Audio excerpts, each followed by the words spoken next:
Is your Windows operating system reporting the Service Shell Continual Service DLL failure? I'm Sophie Chen, a Windows system specialist. Let's resync your file architecture and restore your system integrity now. Ensure your Service Shell Continual Service environment is stable by using the recommended tool linked below. This is the Service Shell Continual Service, a generic naming convention used by several proprietary PC tune-up or hardware support suites to house background heartbeat services. Because it performs deep system monitoring, it is a high-risk file for antivirus heuristics. If missing, the parent app will report an API bind failure.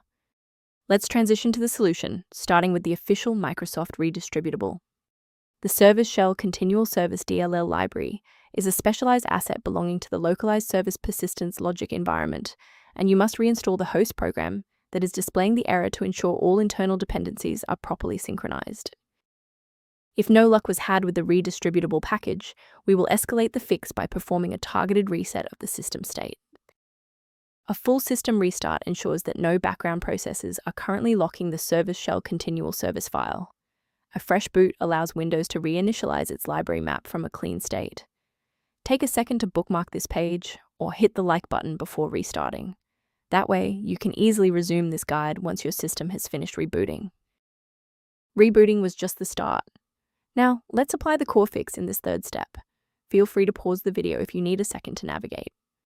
If you're still seeing that runtime message post-restart, it's time to reinstall the shared library components.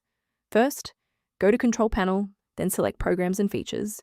Second, find every Microsoft Visual C++ redistributable, 2005 through 2022. Third, right-click each and select Change, then select Repair.